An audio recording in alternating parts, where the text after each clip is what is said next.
नमस्कार, पेश आज का न्यूज पॉइंट में विज्ञान प्रकाश। आप लगातार इस बात को देख रहे हैं कि बीजेपी और कांग्रेस के बीच उत्तराखंड का मसला एक सियासी जंग में तब्दील हो गया है। मूल प्रश्न जो कांग्रेस उठा रही है वो यही है कि अगर आपने किसी सरकार के बहुमत का इंतजाम था अगर, या बहुमत का इम्तिहान था अगर, तो वो सदन के फ्लोर पर क्यों नहीं होने दिया। हम इस पर चर्चा करेंगे, लेकिन सबसे पहले रोज की तरह ये रिपोर्ट। उत्तराखंड में अपनी सरकार की बर्खास्तगी और राष्ट्रपति शासन के खिलाफ हरीश रावत एक तरफ हाईकोर्ट पहुंचे तो दूसरी तरफ विधायकों को साथ लेकर राजभवन।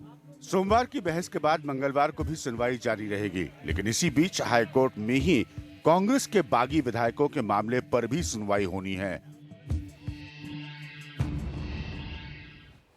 तो ये साफ है कि उत्तराखंड में जो संकट है उसका ऊंट किस करवट बैठेगा, इसके बारे में भी कुछ नहीं कहा जा सकता। लेकिन इतना तय है कि इस पूरे मामले को लेकर कांग्रेस और बीजेपी दोनों एक दूसरे पर लोकतंत्र की, डेमोक्रेसी की हत्या करने का आरोप लगा रहे हैं। अपने 34 विधायकों को साथ लिए राजभवन पहुंचे हरीश रावत का दावा है कि 9 विधायकों को बागी ठहराए जाने के बावजूद वो अभी भी बहुमत में है। हमने आग्रह किया मुहिम को कि विनियोग विधेयक विधानसभा ने सारे नियम और प्रक्रियाओं के तहत पारित किया है और हमने उनको संविधान के उन अनुच्छेदों का भी उदाहरण दिया।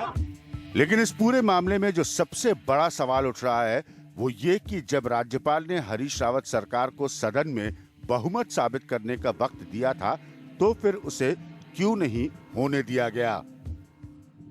सरकार के कारनामों की वजह से राष्ट्रपति शासन लगा, भय और भ्रष्टाचार में आकंठ डूब गई थी, विधायकों की खरीद फरोख्त कर रही थी और उल्टा सरकार आज न्यायालय में जा रही है कि हमको बहुमत सिद्ध करना है। आपके पास बहुमत कहां है? तो बीजेपी कांग्रेस दोनों आमने सामने हैं उत्तराखंड के मसले पर। मेरे साथ सुधांशु मित्तल साहब है जो कि भारतीय जनता पार्टी को रिप्रेजेंट करते हैं, और किशोर उपाध्याय हैं जो कि स्टेट चीफ हैं उत्तराखंड कांग्रेस के। लेकिन आप दोनों लोगों पर जाने से पहले सुशील बहुगुना है, पहले भी मेरे साथ थे, मेरे साथी उत्तराखंड की राजनीति को समझते हैं। सुशील, होगा क्या? लोग सीधा सीधा इस सवाल का जवाब जानना चाहते हैं। अभिज्ञान, इस सवाल का जवाब तो हम में से किसी के पास नहीं है, क्योंकि मामला अब नैनीताल हाई कोर्ट में है। आज भी उस पर सुनवाई हुई राष्ट्रपति शासन के खिलाफ जो हरीश रावत पूर्व मुख्यमंत्री उनकी याचिका पर, वो सुनवाई अब कल भी होगी। उधर कल एक और याचिका बागी विधायकों की तरफ से नैनीताल हाई कोर्ट में दी जाने की बात कही जा रही है, जिसमें स्पीकर के फैसले को चुनौती दी जाएगी, जिसमें स्पीकर ने बागी विधायकों की सदस्यता रद्द की थी। अब ये ग्रे एरिया है, क्योंकि कल राष्ट्रपति शासन लागू हुआ। जिस वक्त राष्ट्रपति शासन लागू हुआ उसी दौरान स्पीकर ने भी उनको डिस्क्वालीफाई करने का अपना आदेश पारित कर दिया। स्पीकर का यह कहना है कि राष्ट्रपति शासन की जो सूचना है औपचारिक उन तक नहीं पहुंची थी, इसलिए उन्हें नहीं मालूम कि राष्ट्रपति शासन लगा है या नहीं। तो अब क्या पहले हुआ क्या बाद में, ये बहुत ही फाइन डिटेल्स हैं जो शायद कोर्ट की कार्रवाई में सामने आए जब अधिकारी दस्तावेज लेकर हाई कोर्ट पहुंचे। बागी विधायकों का ये कहना है कि वो डिस्क्वालीफाई नहीं हुए हैं, क्योंकि राष्ट्रपति शासन लगने के साथ ही स्पीकर की जो ताकत है उन्हें डिस्क्वालीफाई करने की वो खत्म हो जाती है। तो अब ये सब कुछ कोर्ट पर ही निर्भर करता है कि कोर्ट इसमें सुनवाई के बाद क्या नतीजा निकालता है। ये नतीजा हम लोग नहीं निकाल सकते। ये ज़रूर कह सकते हैं कि उत्तराखंड की राजनीति में हरीश रावत के प्रति एक सिंपैथी फैक्टर आ गया है। जो एंटी इनकम्बेंसी फैक्टर था हरीश रावत को लेकर के, जो बीते 2 साल में उनकी सरकार के दौरान हुआ, उसको काउंटर करने के लिए, उसका मुकाबला करने के लिए अब एक सिंपैथी फैक्टर उनके पास है। बीजेपी के लिए ये जो पूरा का पूरा खेल है या राष्ट्रपति शासन लगाने की जो पूरी कवायद है, ये कहीं बैकफायर भी कर सकती है, क्योंकि बीजेपी के लिए बेहतर ये होता कि वो साल भर का इंतजार करते और उसके बाद एंटी इनकम्बेंसी वोट के सहारे हरीश रावत का मुकाबला करते। तो बीजेपी का ये गेम प्लान, इस पर कई सवाल खड़े हो रहे हैं और हरीश रावत कुल मिलाकर कहीं मजबूत होकर के उभरे हैं इस पूरे लड़ाई के बाद, क्योंकि उन्होंने अपने सभी जितने भी चुनौती देने वाले बड़े लोग, बड़े खिलाड़ी हो सकते थे, उनको दूसरे खेमे में डाल दिया। अब वो न बीजेपी के हैं न कांग्रेस के, फिलहाल तो यही लग रहा है। सुशील, बड़ा साफ गोई से आपने इसको समझाया। सुधांशु मित्तल, मैं सीधा सवाल आपसे यही पूछना चाहूंगा जो सुशील बहुगुणा ने कहा, क्या ये आप लोगों का वो गेम प्लान है, वो रणनीति है जो बैकफायर कर सकती है? एक सवाल के घेरे में कांग्रेस सरकार, मुख्यमंत्री बदले गए, एंटी इनकम्बेंसी का आपको बैठे बैठाए लाभ मिलता था, वो सब ना लेने के बजाय आपने क्या कुछ और लोगों के बहकावे में आके ये सियासी गलती कर दी? अभिज्ञान जी, कुछ चीजें जो हैं प्रजातंत्र में फायदे और नुकसान के परे होती हैं। फायदा हुआ और नुकसान हुआ बाद में बात करूंगा। केंद्र सरकार का उत्तरदायित्व है कि वो प्रजातंत्र की रक्षा करे। जो आपने स्टिंग ऑपरेशन देखा, उस स्टिंग ऑपरेशन में प्रथम बार एक मुख्यमंत्री खुद खरीद फरोख्त के लिए तैयार होकर रुपए देने की बात करते हैं, कई भ्रष्टाचार से पैसा तुम इकट्ठा कर लो उसकी बात करते हैं। उसके बाद भी आपको लगता है केंद्र सरकार को अपना संवैधानिक उत्तरदायित्व नहीं निभाना चाहिए था?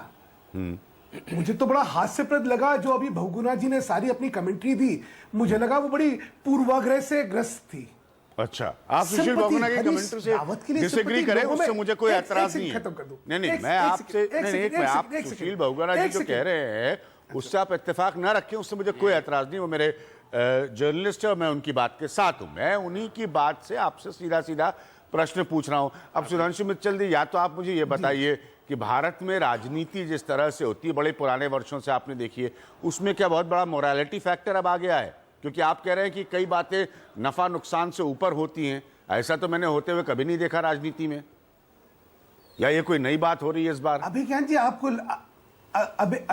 आपको लगता है कि एक आदमी चोरी करते हुए, रिश्वत देते हुए पकड़ा जाए, हाँ, और हम कहें कि ये नैतिकता का प्रश्न ही नहीं बचा? मुझे तो ये तर्क थोड़ा सा हजम नहीं होगा। मुझे लगता है कि जब तक राजनीति के अंदर स्पष्टता से एक आदमी के गुनाह जब पकड़े जाते हैं तो राजनीति को उन गुनाहगारों को सख्त से सख्त सजा देनी है। नहीं तो अगर हम इन चीजों को भी जो है स्वीकार्यता दे देंगे अपनी, तो फिर किस स्तर पर राजनीति को लेके जाएंगे? आपको लगता है ना कि राजनीति का एक नया नादिर है? और मैं हैरान हूं, वो कहते हैं कि साहब ये फर्जी है। मैं 3 प्रश्न पूछना चाहता हूं। हरीश रावत जी को कहना चाहिए, बताना चाहिए था कि क्या वो उमेश कुमार से मिले या नहीं मिले। वो कहते नहीं, मैं कभी इस आदमी से नहीं मिला। वो हवाई अड्डे के वहां पे मिले या नहीं मिले, ये बताना चाहिए था। और जो उस स्टिंग ऑपरेशन में चेहरा दिख रहा है वो उनका है या नहीं है, ये बताना चाहिए था। ये जनरल बात करना फर्जी है। देखिए मैं क्यों कह रहा हूं, ठीक है, इनका सारा जो सिक्योरिटी एस्टैब्लिशमेंट जो इनके साथ चलता है उसकी लॉग अपने आप चेक करवा लीजिएगा। उसमें सारी चीजें ये जो है वहां पे लिखी हुई हैं।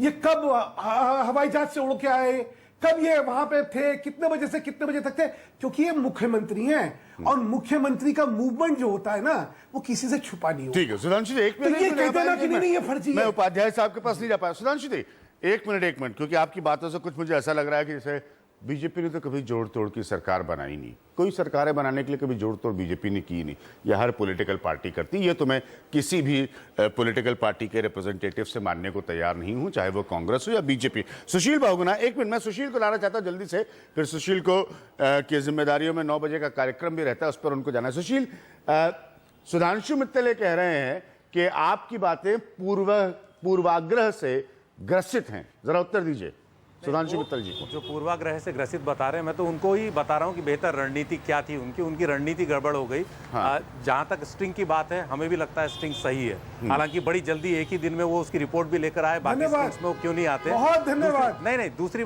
बात सुन लीजिए। ये भी मेरी जानकारी है कि हरीश रावत गए थे मिलने के लिए, पुष्टि मैं उसकी नहीं कर सकता, लेकिन मेरी जानकारी में है कि वो उमेश कुमार से मिले थे। ये भी आप उनको कर सकते थे, लेकिन ये फैसला आप, सजा देने का फैसला आप नहीं कर सकते, आप कोर्ट का फैसला नहीं कर सकते। स्टिंग को लेकर के आपने एक ही दिन में जांच रिपोर्ट मंगा दी, लेकिन वो कोर्ट नहीं है। आपने जिस हिसाब से राष्ट्रपति शासन को एक सजा के तौर पर हरीश रावत को दिया, वो आपने इस देश के संघवाद के साथ खेल किया। हमें हरीश रावत से कोई मतलब नहीं है। हमें फेडरल स्ट्रक्चर को थोड़ा सा संविधान का ज्ञान नहीं है। नहीं, मुझे लगता है आपको संविधान का ज्ञान नहीं है, जो आप ऐसी बात बोल के क्यों शर्मिंदा कर रहे हैं। नहीं, आप मुंबई केस में जजमेंट पढ़ लीजिए, उसके बाद आपको पता लगेगा।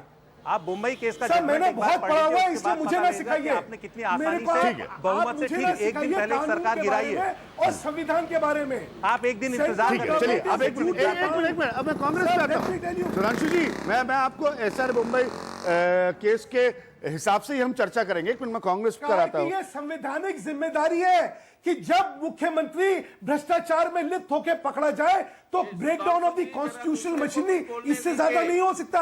ठीक है, एक मिनट आपने कितने मुख्यमंत्रियों को इस परिस्थिति में बर्खास्त किया है, उसका ट्रैक रिकॉर्ड हम देखेंगे। मैं आऊंगा कांग्रेस के पास। नहीं, मैं आऊंगा। सुशील बहुगुणा ने सुधांशु अपना पॉइंट रखा, आपने अपना पॉइंट रखा, मैं आऊंगा अब कांग्रेस के पास।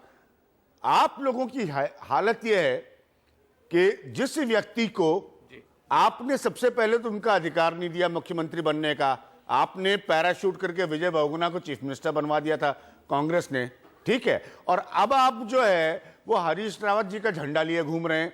ये कांग्रेस किस तरह की राजनीति कर रही है? आप अपने लोगों को अगर संभाल के रख नहीं पाए तो बीजेपी क्यों मौका हाथ से छोड़ देगी? मैं बार बार ये बात कह रहा हूं कि मुझे कार्यक्रम में पॉलिटिकल मोरालिटी ना सिखाए कोई। तो आप बताइए, आप तो विजय बहुगुणा को मुख्यमंत्री बनाने वाले हैं। हरीश रावत तो बेचारे इसे अंग्रेजी में कहते हैं सल्क कर रहे थे तब, कि उनको जीतने के बाद मुख्यमंत्री नहीं बनाया था आप लोगों ने। बताइए उपाध्याय जी। जी अभिज्ञान जी और सुशील जी, मैं आपको बहुत बहुत धन्यवाद देता हूं। आप सरोकारों की पत्रकारिता करते हैं, उसके लिए भी मैं आपका आभार व्यक्त करता हूं जी।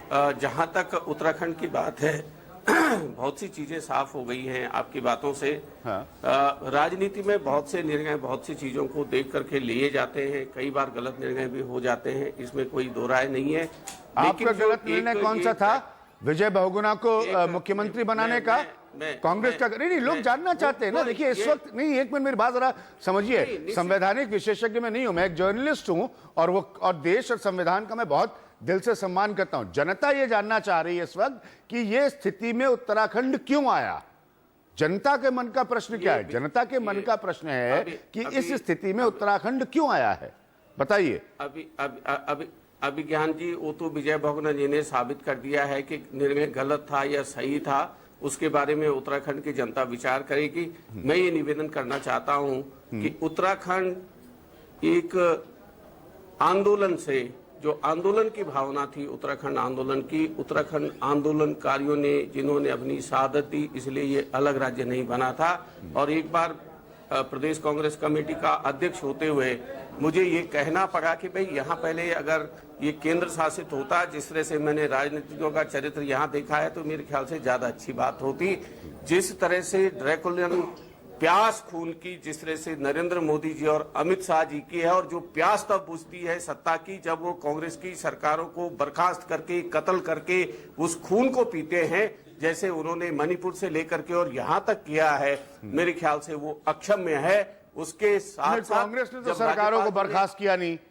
यही तो मैं कह रहा हूं भाई, ये पॉलिटिकल मोरालिटी के बहस में नहीं कराऊंगा कांग्रेस बीजेपी के बीच। तो कांग्रेस ने सरकार को शुरू करो, मैं आपको कांग्रेस का इतिहास बताना। नहीं, एक मिनट देखिए, दो चीजें नहीं, let's make two positions clear. दो बातें हम स्पष्ट कर देंगे सुधांशु मित्तल जी पर और आप पर, सर दोनों पर अप्लाई होंगी। पहली बात ये कि मामला अदालत जा चुका है, कौन सा स्टिंग सही है नहीं है या किसने किसको तोड़फोड़ कर दी, अब ये सब उस दायरे में। लोग जो मूल प्रश्न पूछ रहे हैं, मैं वो मूल प्रश्न उठा रहा हूं कि उत्तराखंड इस स्थिति में क्यों आया। क्या आप कांग्रेस की लीडरशिप इसकी रिस्पॉन्सिबिलिटी नहीं लेगी? मुझे इसका जवाब दीजिए। निश्चित रूप से किशोर उपाध्याय भी उसके लिए जिम्मेदार है, मैं अपनी जिम्मेदारी स्वीकार करता हूं। ठीक है, लेकिन जिस तरह से यहाँ पर कैलाश विजयवर्गीय जी, श्याम जाजू जी, जिस दिन 18 तारीख को विधानसभा का सत्र चल रहा था, मैं दूंगा और ये अंशु इस समय आपको। हाँ। लोगों से पूछ हाँ, बोलिए उपाध्याय लोगों साहब। से पूछ लीजिएगा, जिस तरह से कैलाश विजयवर्गीय जी, अजय भट्ट जी और विजय बहुगुणा जी के बीच में पर्चियों का आदान प्रदान हो रहा था, 5, 10, 15, 20 पता नहीं क्या क्या हो रहा था, और जब अल्टीमेटली जब वहां से संकेत हुआ तब जो है वो 9 विधायक, लालच की कोई सीमा नहीं होती है, वो उठ करके उन्होंने डिफेक्ट किया कांग्रेस पार्टी से। और उसका कारण जो है कांग्रेस नहीं है, भारतीय जनता पार्टी है। उन्होंने 4 बार, मैंने बार बार कहा कि इन्होंने 4 बार सरकार गिराने की कोशिश की है। सुधांशु मित्तल जी, आप लोगों ने, नहीं तो ऐसा कौन सा प्यार था आप उनका साथ कि उनका हाथ पकड़ करके आप विधानसभा के वेल में डांस कर रहे हैं आपके विधायक, और एक बस में ले जा करके राज्यपाल जी के पास ले जा रहे हो, फिर विशेष हवाई जहाज बुला करके आपने जिनको संविधान की रक्षा का दायित्व दे रखा है, एक मंत्री यहाँ पर आकर के विशेष विमान लेकर के रात भर आप हवाई अड्डे को खुला रखते हो, उनको दिल्ली ले जाते हो, 5 स्टार होटल में ठहराते हो, फिर पता नहीं कहाँ ले जाते हो, क्या क्या देते हो, क्यों चीर हरण कर रहे हो इस देवभूमि उत्तराखंड का, जिसने माँ गंगा जैसी बेटी पैदा की है। अरे उपाध्याय साहब, बेटे के नाम अरे पर किशोर उपाध्याय जी, ये बताइए, अरे मुझे ये बताइए कि अपने विधायक आप क्यों नहीं संभाल पाए? बीजेपी क्यों मौका छोड़ देती? आप लोग तो भाई ऐसी, आप ऐसी गंगा जी का जिक्र कर रहे हैं, आप लोग ऐसी बातें कर रहे हैं, राजनीति में जिसको जहां मौका मिलता है तोड़ देता है सरकारें। आप मुझे नई बात ना समझाएं इस वक्त। आप अपने एमएलए क्यों नहीं संभाल पाए? अब इसलिए नहीं संभाल पाए कि उनको जो लालच दिया गया वो बहुत बड़ा